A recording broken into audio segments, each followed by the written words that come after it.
My family history begins with Thayenega, one of my ancestors on my mother's side.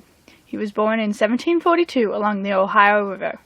His parents lived in New York, but were in the Ohio country on a hunting trip when Thayenega was born. His English name was Joseph Brant. He attended a residential school by the name of Morris Charity School for Indians in Lebanon, Connecticut. He later moved on to becoming a Mohawk Indian chief, as well as a Christian missionary and a British military officer. His sister Molly was the wife of Sir William Johnson, a British superintendent for Northern Indian Affairs. Brant followed Johnson in a battle at the age of 13 to the last French and Indian War in 1754. In 1777, Joseph Brant led 4 of the 6 Iroquois nations on the British side in the American Revolution.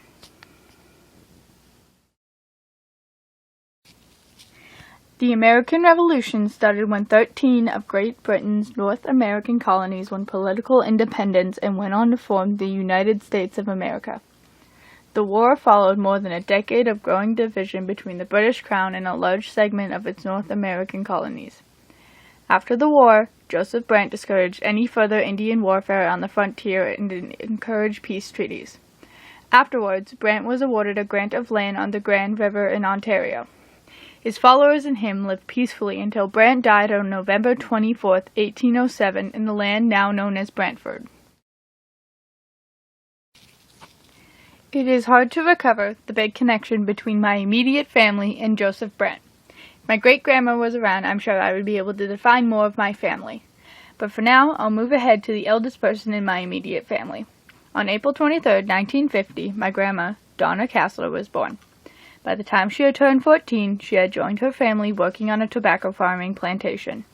Tobacco farming became a great source of income and employed thousands of locals and seasoned workers. In good season, it produced over 238 million pounds a year. They worked long hours, but it paid off in the long run. My grandma and her family averaged about $500 per person. Even in later generations, my mother and uncle worked in tobacco as well.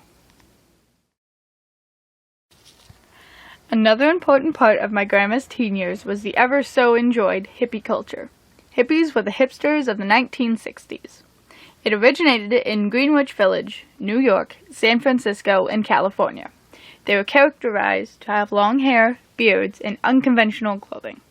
They celebrated the use of drugs, such as LSDs and marijuana. They had an affinity to non-Occidental religions and believed in pacifism and equality to all people. Fortunately, my grandma only enjoyed the music, especially the Beatles, the fashion, and religion. My grandma herself said I was not a cool hippie. Another important... In 1972, my grandma met Jean Lavoie, and in 1973, they unofficially married and became Jean and Donna Lavoie.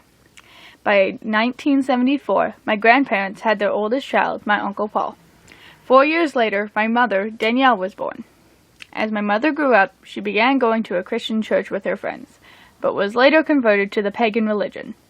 Traditionally, the religions are based on respect for nature, as well as worshipping the divine through masculine, feminine, and no-gender imagery. In 1991, there is an estimated 5,530 Wiccans, or followers of pagan beliefs. But many people think practicing Wiccan rituals to be witchcraft and the devil's work.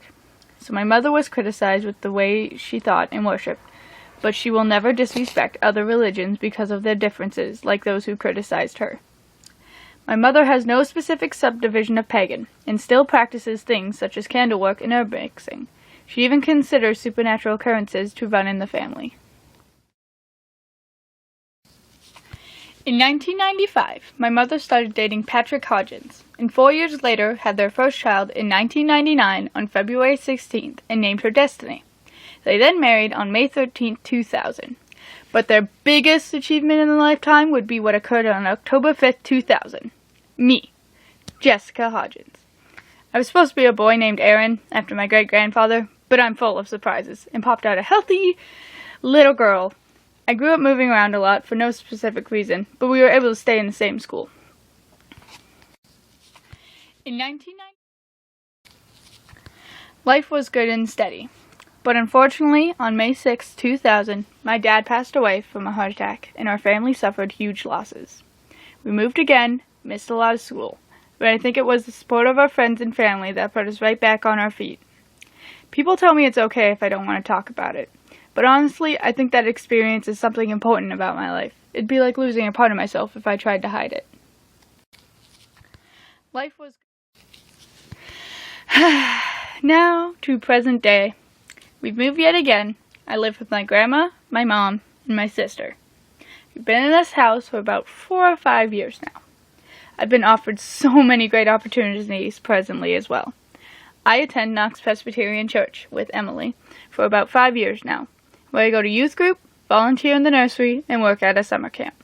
I've gotten the chance to learn how to sew and create awesome costumes for conventions thanks to my wonderfully creative mother. And the great thing about my family is we all love designing things, so I get the experience of a lifetime from the comfort of my own home.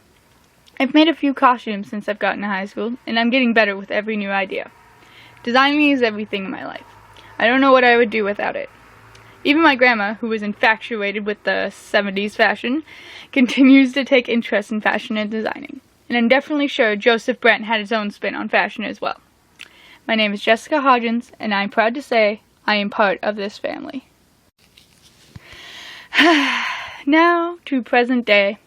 We've moved yet again. I live with my grandma, my mom.